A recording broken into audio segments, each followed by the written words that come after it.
અરબી સમુદ્રના પ્રચંડ મોજા જ્યારે પ્રભાસ પાટણના આ પ્રાચીન પથ્થરો સાથે અથડાય છે ત્યારે એ અવાજમાં સદીઓ જૂના સંઘર્ષનો પડઘો સંભળાય છે. હજારો વર્ષોથી આ સમુદ્ર એક એવી ગાથાનો સાક્ષી રહ્યો છે જેણે સમયના પ્રવાહને પણ થંભાવી દીધો છે. અહીં રેતીના દરેક કણમાં એક એવી શક્તિનો અહેસાસ થાય છે જે વિનાશની રાખમાંથી પણ વારંવાર જીવંત થઈ છે. આ પવિત્ર ભૂમિ પર ઊભેલા મંદિરનું અસ્તિત્વ વિજ્ઞાન અને આસ્થાના એવા સંગમ પર ટકેલું છે જે આધુનિક યુગના તર્કને પણ મૂંઝવણમાં મૂકી દે છે. જ્યારે દુનિયાના નકશા બદલાઈ રહ્યા હતા અને સામ્રાજ્યો ધૂળમાં મળી રહ્યા હતા ત્યારે આ શિખર દરિયાની ખારાશ અને દુશ્મનોના હુમલાઓ સામે અડીખમ ઊભું રહ્યું. આ ભૂમિના ઇતિહાસમાં એવું શું છે જે આક્રમણખોરોની તલવાર કરતાં પણ વધુ શક્તિશાળી સાબિત થયું? મંદિરના પ્રાંગણમાં ઊભેલો બાણસ્તંભ એક એવા અકલ્પનીય સત્ય તરફ ઇશારો કરે છે જેને સમજવા માટે સેટેલાઇટ યુગના હજારો વર્ષ પાછળ જવું પડે. આ સ્તંભ પર લખાયેલું છે કે અહીંથી દક્ષિણ ધ્રુવ સુધીના સીધા માર્ગમાં જમીનનો એક પણ ટુકડો આવતો નથી. એનો અર્થ એ કે જો તમે સોમનાથથી સીધા દરિયાઈ માર્ગે આગળ વધો તો એન્ટાર્કટિકા સુધી તમને કોઈ પહાડ કે ટાપુ અટકાવી શકશે નહીં. પ્રાચીન ભારતીયો પાસે પૃથ્વીના ગોળાકાર હોવાનું અને આટલા સચોટ ભૌગોલિક અંતરનું જ્ઞાન ક્યાંથી આવ્યું હશે? સોમનાથનું આ નિર્માણ ભારતીય ઋષિમુનિઓના અત્યંત ઉચ્ચ કોટીના ખગોળશાસ્ત્ર અને ભૂગોળ વિજ્ઞાનનું જીવંત પ્રમાણ છે. આ મંદિર પથ્થરોની એક ઇમારત નથી, પરંતુ બ્રહ્માંડના ગૂઢ રહસ્યોને સમજવાની એક દિવ્ય બારી છે. ઇતિહાસના પાનાઓમાં ડોકિયું કરીએ તો એક અત્યંત ભવ્ય ચિત્ર સામે આવે છે.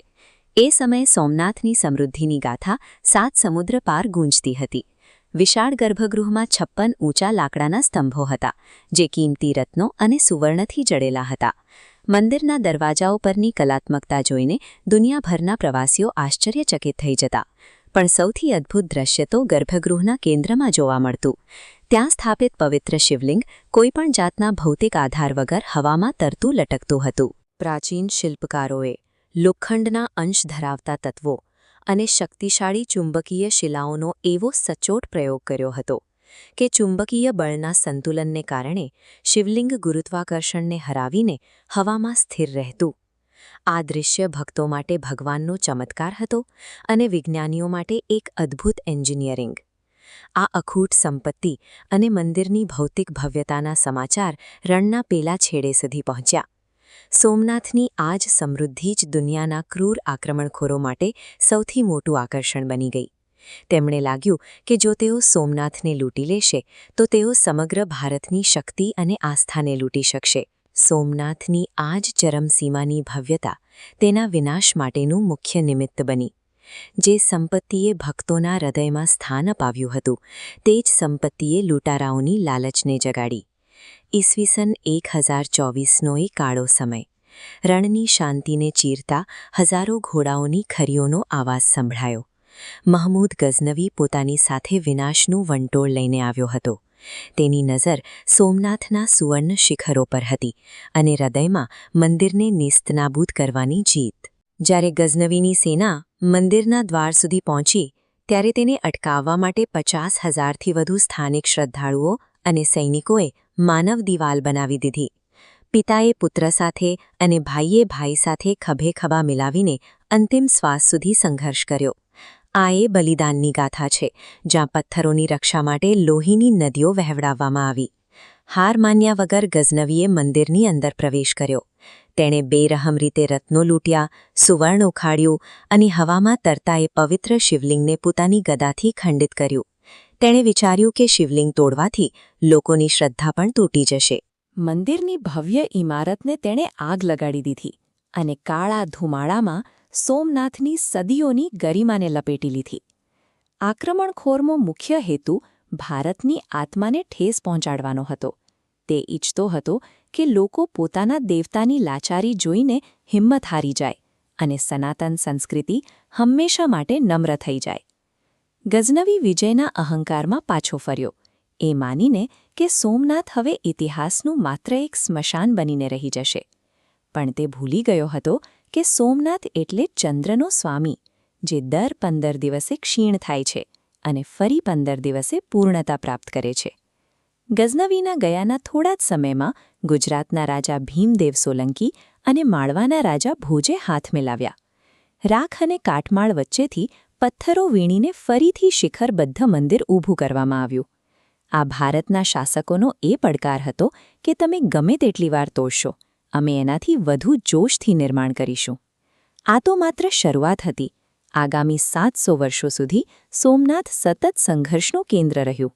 અલાઉદ્દીન ખિલજી, મુઝફ્ફર શાહ, મહેમૂદ બેગડો અને છેલ્લે ઔરંગઝેબ. આક્રમણખોરોની હારમાળા ચાલતી રહી, પણ સામે પક્ષે પુનર્નિર્માણની જીત પણ અટકી નહીં. મહારાણી અહલ્યાબાઈ હોલકરે જ્યારે મંદિરની હાલત જોઈ, ત્યારે તેમણે મૂળ સ્થાનની બાજુમાં જ એક નવું ભવ્ય મંદિર બંધાવ્યું. આ ટાઇમલાઇન પરના લાલ અને લીલા નિશાનો એક યુદ્ધની વાર્તા કહે છે. એક બાજુ એવી તાકાત હતી જે પથ્થરો તોડવામાં માને છે, અને બીજી બાજુ એ તાકાત હતી જે પથ્થરોમાં પ્રાણ ફૂંકવાનું જાણે છે. સદીઓ સુધી ચાલેલો આ સંઘર્ષ દુનિયાના ઇતિહાસમાં અજોડ છે. ઇતિહાસ સાક્ષી છે કે તલવારની ધાર કદાચ પથ્થરને તોડી શકે છે, પણ એ જ પથ્થર સાથે જોડાયેલી શ્રદ્ધાને ઉખેડી શકાતી નથી. સોમનાથનો દરેક પથ્થર લોહીથી સિંચાઈને વધુ મજબૂત બનતો ગયો. વર્ષ 1947. ભારતની સ્વતંત્રતાની સાથે જ એક નવો સૂર્યોદય થયો. જૂનાગઢના વિજય પછી લોખંડી પુરુષ સરદાર વલ્લભભાઈ પટેલ પ્રભાસ પાટણના કિનારે પહોંચ્યા. તેમની સામે સોમનાથના ખંડેરો હતા, જે સદીઓની ગુલામી અને અપમાનની યાદ અપાવતા હતા. દરિયાના ખારા પાણીને સ્પર્શ કરીને સરદાર પટેલે એક ગર્જના કરી. તેમણે સંકલ્પ લીધો કે જે મંદિરને સદીઓથી તોડવામાં આવ્યું છે, તેને હવે એવું બનાવવામાં આવશે કે કોઈ તેને ફરી ક્યારેય ખંડિત કરવાની હિંમત ન કરી શકે. આ સંકલ્પ એક નવા ભારતના નિર્માણનો પાયો હતો. 1951ની એ સવારે જ્યારે ભારતના પ્રથમ રાષ્ટ્રપતિ ડૉક્ટર રાજેન્દ્ર પ્રસાદે પવિત્ર જ્યોતિર્લિંગની પ્રાણ પ્રતિષ્ઠા કરી, ત્યારે આખું ભારત હર્ષનાદથી ગુંજી ઉઠ્યું. એ સમયે ડૉક્ટર પ્રસાદે કહ્યું હતું કે સોમનાથનું આ શિખર પશ્ચિમના સમુદ્ર પર વિજયની ધજા લહેરાવી રહ્યું છે. આ સનાતન સંસ્કૃતિના વિજયની ક્ષણ હતી. 1951નું આ પુનર્નિર્માણ સ્વતંત્ર ભારતની અસ્મિતાનો વિજય હતો. સદીઓ પછી સોમનાથ ફરીથી એ જ ઠાઠ અને ભવ્યતા સાથે ઊભું થયું, જાણે કહેતું હોય કે સમય તેને ક્યારેય હરાવી શકશે નહીં. આજે જ્યારે આપણે આજના ભવ્ય સોમનાથ મંદિરને જોઈએ છીએ, ત્યારે તેનું સુવર્ણ શિખર સૂર્યના કિરણોમાં ઝળહળે છે.